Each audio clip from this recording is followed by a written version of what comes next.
Symbol এটার নাম কি? আলিফ। আবার আলিফ। এই ফাইমা দ্বারা রাইট। যে কোনো মাদ্রাসায় গেলে ছেলে মেয়ে থাকবে, ধরো দুটোটাই শিখতে হবে। তুমি বলো এটার নাম কি? আলিফ। আবার আলিফ। দেখি ছেলেরা বলো তোর নাম কি?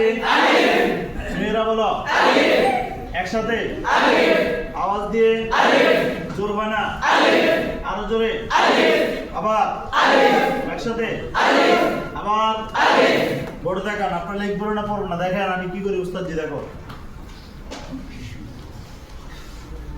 আলিফ আলিফ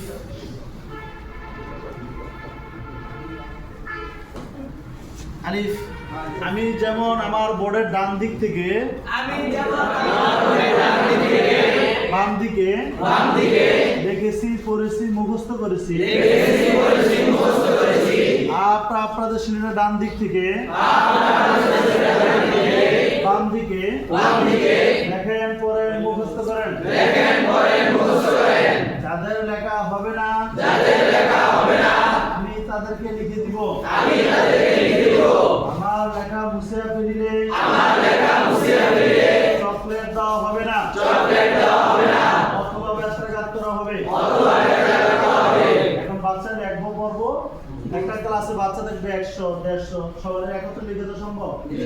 বাচ্চা লিখবো, যা লেখানো হয় না তাকে হাইটেটে লিখে দিবে। ছেলে হলে বলবেন বাবা আব্দুল্লাহ দেখো এই দিকটা সুন্দর করে লিখে দিবেন। হ্যাঁ, এই যে উস্তাদ বলেছি লেখবা।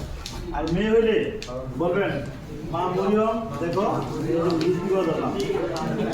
তাকাইছেন, এই ধরলাম সুন্দর করে। এই এরপর লেখা দেওয়া শেষ, কিছুক্ষণ কি করবেন? অপেক্ষা করবেন। যখন দেখবেন আস্তে আস্তে আওয়াজ কমে আসতেছে, হঠাৎ বাড়ি দিবেন। সকলে সিরাজ দেখান, সবাই দেখান। এখন বাচ্চাদেরকে উৎসাহ দিবেন, বলেন মাশাআল্লাহ, অনেক সুন্দর হয়ে আছে, আরো সুন্দর করে লেখার চেষ্টা করুন। ইলেকশন সকলের নাম বলেন, আবার একসাথে আওয়াজ দিয়ে পারবেন? তাই কে কে পারবেন? শেষ করুন।